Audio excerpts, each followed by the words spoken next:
struggle, we can find examples of perseverance, dedication, and commitment to certain fundamental truths. These men did not stage a revolt against the Kingdom of Great Britain for personal gain or for personal power. They did it because they knew they had to, in order to defend their rights to live, work, and worship as they saw fit. You know, following the British defeat, we could have had a king, but instead, we had a man who walked away from his position as commander-in-chief, and then he also walked away from the presidency. These examples, like so many others, rarely make the cut when looking back on their lives, but they undoubtedly serve as an illustration of all that Americans should emulate. Kristi Noem, the governor of South Dakota, talking about George Washington, who walked away from the presidency despite his great popularity. One of the men remembered there at Mount Rushmore. We are awaiting President Trump's comments. We'll bring you those in moments. But now it's time for our Seen and Unseen segment, where we expose the big cultural stories of the week. Joining me now is legendary actor and singer Robert Davi. Robert, the president is going to be standing up for American tradition and history tonight at Mount Rushmore, but you feel his party and the general public, the so-called silent majority, have been too silent. Why? I call them now the spineless majority, and they're not spineless, but they're either frightened or they're quiet. I don't think they've been able to galvanize. I hope tonight he galvanizes the nation. You know, I think one of the most important films in the last 25 years is a movie called Network, when Peter Finch said, "I'm as mad as hell, and I'm not going to take it anymore." And in that, in the guise of news and the network television, he exposes, Patty Chayefsky exposed exactly what the left is doing to America today.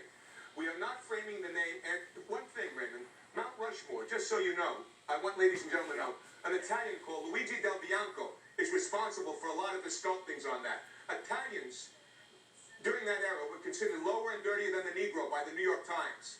So, you've got to understand, the attack on our cultures, the attack on the Marxist cultural revolution that's happening in our country has not been framed correctly. De Blasio, why is no one in New York not demanding him to step down? Is there no one in New York that understands what happened to that city right now? And cities across our nation? Yes, Black Lives Matter. Yes, we understand that there's problems with police. But look, you just had this lone protester. Poor guy in Venice, California, with the ocean behind him. The reason why nobody's going to cover that is because there's no one there. When they took down the Santa Monica statues, the St. Monica, the Christmas statues, I held a candlelight vigil. Myself and Adam Baldwin are the only two actors that showed up.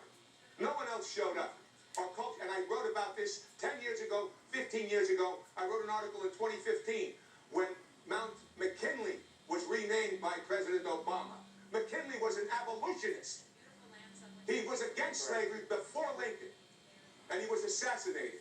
And they renamed that. I said that in that article. People should read that article from 2015 because I prophesized what was going to happen. And we're weak out there. Come on, people, get together behind this president. The GOP stinks. I blame the GOP. Robert, I have heard no one speak up.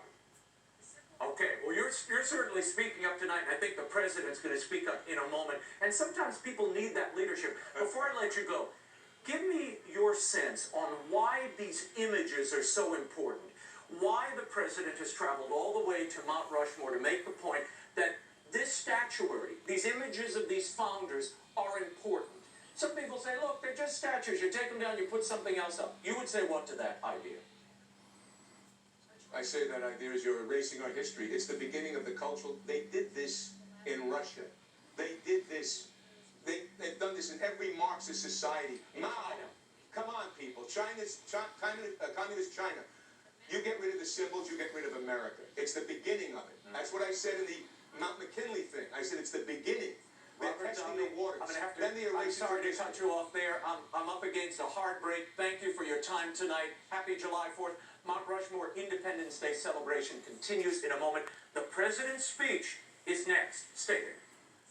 Especially those of us that are on the political front lines. Why would your kids need a green light debit card? Well, they're gonna need money sometime. The podium now. President Donald Trump and his remarks from Mount Rushmore. Given the guidance we've been handed, it appears the president's going to address the cancel culture, the taking down of statues, and American history. From the lakes of Minnesota to the hills of Tennessee, across the plains of Texas, from sea to shining sea, from Detroit down to Houston and New York to LA, where there's pride in every American heart, and it's time we stand and say, Mount Rushmore.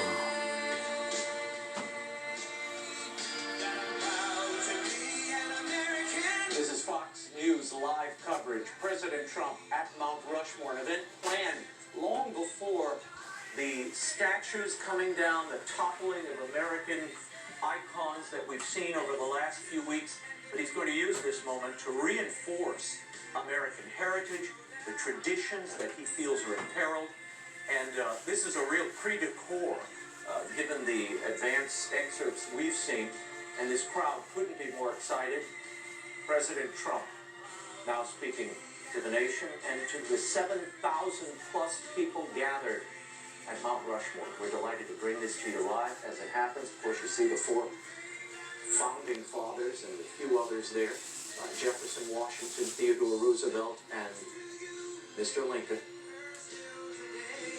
He will invoke them and speak to this moment, tying July 4th and that independent spirit to the need to preserve our history and these statues and monuments that capture them and commemorate them. Sounds like Lee Greenwood's introduction is drawing to a close.